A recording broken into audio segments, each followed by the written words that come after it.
कोई साधारण लड़ाई नहीं है। ये केवल एक मशीन को हटाने भर की लड़ाई नहीं है।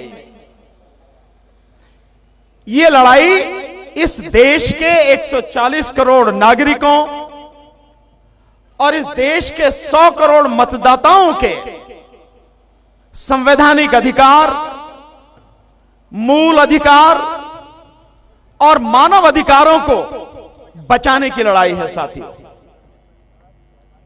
और किसी भी सरकार को यह हक नहीं है कि इस देश के नागरिकों से वो अधिकार छीनने की कोशिश भी करे, लेकिन कोशिश लगातार की जा रही है और लगातार ये अधिकार छीने जा रहे हैं।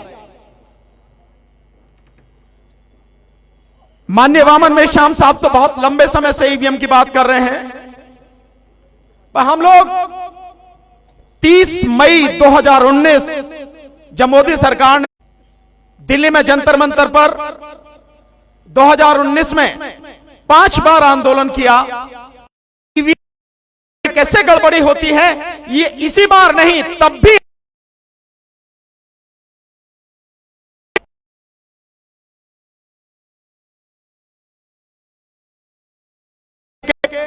लोगों के सामने रखे, जिसका नतीजा है कि आज पूरे देश में हर गली मोहल्लों में ईवीएम के खिलाफ आवाज उठ रही है।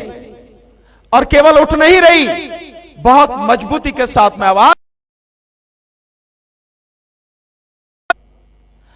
और ये आवाज साथियों इतनी मजबूती के साथ हमें उठानी है कि न केवल सरकार बल्कि इलेक्शन कमीशन जो इस देश के प्रधानमंत्री की गुलामी में लगा हुआ है उसको भी यह समझ में आ जाए कि जनता अगर खड़ी हो जाएगी तो बख्शेगी किसी को नहीं, चाहे कोई भी हो। जो हमारे अधिकारों को छीनने की कोशिश करेगा बख्शेंगे किसी को नहीं।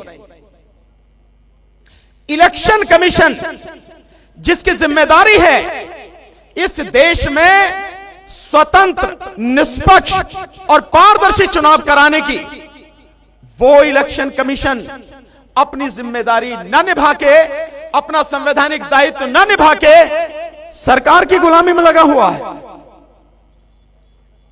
माना मैंने कि इलेक्शन कमीशन को आज की तारीख में मोदी जी ने पूरी तरह से अपने हाथ में ले लिया है कि जिसको चाहेंगे वो बनाएंगे, लेकिन पहले भी तो सरकार ही बनाती थी इलेक्शन कमीशन को।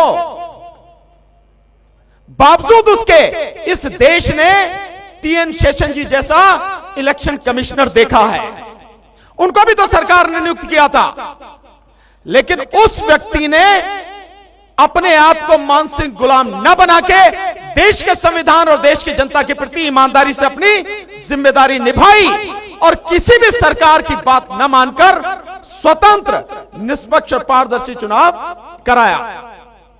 ये सारी व्यवस्था देश के संविधान में है, ऐसा कुछ भी नहीं है कि जो संविधान में ना हो।